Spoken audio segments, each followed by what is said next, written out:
നമ്മൾ പ്ലേ സ്റ്റോറിലൊക്കെ ഒരുപാട് കാര്യങ്ങൾ സെർച്ച് ചെയ്യാറുണ്ട്. പലപ്പോഴും നമ്മൾ പ്ലേ സ്റ്റോറിൽ സെർച്ച് ചെയ്യുന്ന കാര്യങ്ങൾ ആരെങ്കിലും എടുത്തു നോക്കുകയാണെങ്കിൽ അവർക്ക് നമ്മൾ എന്തൊക്കെയാണ് സെർച്ച് ചെയ്യുന്നത്, നമ്മൾ ഈ സെർച്ച് ബാറിലൊന്ന് പോയി ചെക്ക് ചെയ്ത് കഴിഞ്ഞാൽ അവർ കാണാൻ സാധിക്കും നമ്മൾ എന്തൊക്കെ സെർച്ച് ചെയ്യുന്നത്. മാത്രമല്ല നമ്മുടെ പ്ലേ സ്റ്റോറിൻ്റെ സ്റ്റോറേജ് ഒക്കെ പെട്ടെന്ന് അങ്ങ് ഫുള്ളാകും. അപ്പോൾ നമ്മൾ പ്ലേ സ്റ്റോറിൽ എന്തെങ്കിലും കാര്യങ്ങളൊക്കെ സെർച്ച് ചെയ്ത് കഴിഞ്ഞാൽ അത് കിട്ടാനും കുറച്ച് ബുദ്ധിമുട്ടായിരിക്കും.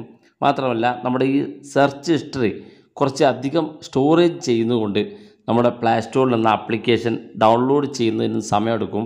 അങ്ങനെ ഒരുപാട് പ്രോബ്ലംസുകളുണ്ട് നമ്മുടെ പ്ലേ സ്റ്റോറിലെ സ്റ്റോറേജുമായി ബന്ധപ്പെട്ട്. അപ്പോൾ സാധാരണ പ്ലേ സ്റ്റോറിൽ സ്റ്റോറേജ് ആരും അത്ര കാര്യമായി എടുക്കാറില്ല.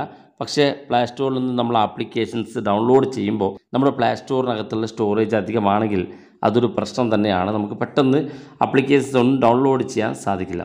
അപ്പോൾ അതെങ്ങനെയാണ് നമുക്ക് ക്ലിയർ ചെയ്യുക എന്നുള്ളതാണ് നമ്മൾ ഇന്നത്തെ വീഡിയോയിലൂടെ പരിശോധിക്കുന്നത്. നമുക്കത് വീഡിയോ കണ്ട് മനസ്സിലാക്കാം. അതിനു മുമ്പായിട്ട് നിങ്ങൾ ആദ്യമായിട്ടാണ് ഈ ചാനൽ കാണുന്നതെങ്കിൽ സബ്സ്ക്രൈബ് ചെയ്യുക, തൊട്ടടുത്ത് കാണുന്ന ബെല്ലൈക്കൺ കൂടി ക്ലിക്ക് ചെയ്യുക.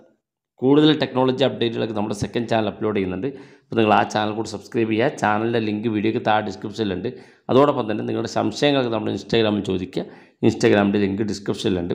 അപ്പോൾ അതിനുവേണ്ടി നമ്മൾ ചെയ്യാൻ നമ്മുടെ ഈ പ്ലേ സ്റ്റോർ ഓപ്പൺ ചെയ്ത ശേഷം നമ്മൾ പ്ലേ സ്റ്റോറിൻ്റെ ഏറ്റവും മുകളിൽ നമ്മുടെ പ്രൊഫൈൽ ഫോട്ടോ കാണും. നമ്മളതിനകത്ത് ക്ലിക്ക് ചെയ്ത് കൊടുക്കുക. ശേഷം ഇവിടെ സെറ്റിങ്സ് ഒരു ഓപ്ഷൻ കാണും. നമ്മളത് ക്ലിക്ക് ചെയ്ത് കൊടുക്കുക. ഇവിടെ ഏറ്റവും മുകളിൽ നമുക്ക് ജനറൽ എന്നൊരു ഓപ്ഷൻ കാണാൻ സാധിക്കും. അത് ക്ലിക്ക് ചെയ്യുക. ഇവിടെ നമുക്ക് ഏറ്റവും മുകളിൽ അക്കൗണ്ട് ആൻഡ് ഡിവൈസ് പ്രിഫറൻസസ് എന്നുള്ള ഓപ്ഷൻ കാണും. അത് ക്ലിക്ക് ചെയ്ത് കൊടുക്കുക. ഇവിടെ നമുക്ക് കുറച്ചധികം ഓപ്ഷൻസ് കാണാൻ സാധിക്കും. നമ്മൾ താഴെ ഭാഗത്തേക്ക് വരുമ്പോൾ നമുക്ക് കാണാൻ സാധിക്കും ക്ലിയർ ഡിവൈസ് സെർച്ച് ഹിസ്റ്ററി എന്നുള്ള ഓപ്ഷൻ കാണാൻ സാധിക്കും.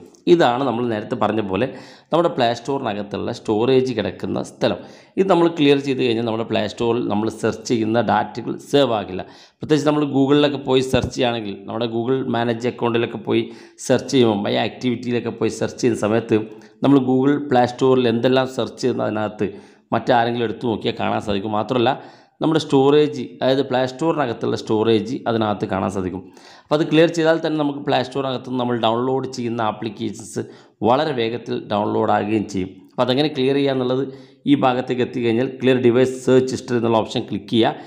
ഇവിടെ നമുക്ക് ക്ലിയർ ഹിസ്റ്ററി എന്നുള്ള കാണുന്ന ഭാഗം ക്ലിക്ക് ചെയ്ത് കൊടുത്താൽ മാത്രം മതി. ഇനി നമ്മൾ പ്ലേ സ്റ്റോറിലേക്ക് പോകാം. പ്ലേ സ്റ്റോറിൽ നമ്മൾ സെർച്ച് ചെയ്യുന്ന കാര്യങ്ങൾ ഏറ്റവും മുകളിൽ നമ്മൾ നേരത്തെ സെർച്ച് ചെയ്തപ്പോൾ കണ്ട ഒരു കാര്യങ്ങൾ നമുക്ക് അതിനകത്ത് കാണാൻ സാധിക്കില്ല. മാത്രമല്ല ഗൂഗിൾ ആക്ടിവിറ്റിയിൽ പോയി കഴിഞ്ഞാൽ നമുക്ക് ഗൂഗിൾ പ്ലേ സ്റ്റോറിൽ നിന്ന് നമ്മൾ സെർച്ച് ചെയ്തിരിക്കുന്ന കാര്യങ്ങളൊക്കെ അതിൽ നിന്ന് ക്ലിയർ ആയി പോയിട്ടുണ്ടാകും. വീഡിയോ ഇഷ്ടപ്പെട്ടെങ്കിൽ നിങ്ങളുടെ സുഹൃത്തുക്കൾക്ക് മറക്കാതെ ഷെയർ ചെയ്ത് കൊടുക്കുക. വീഡിയോയുടെ അഭിപ്രായങ്ങൾ വീഡിയോയ്ക്ക് താഴെ കമൻറ്റായി രേഖപ്പെടുത്താം.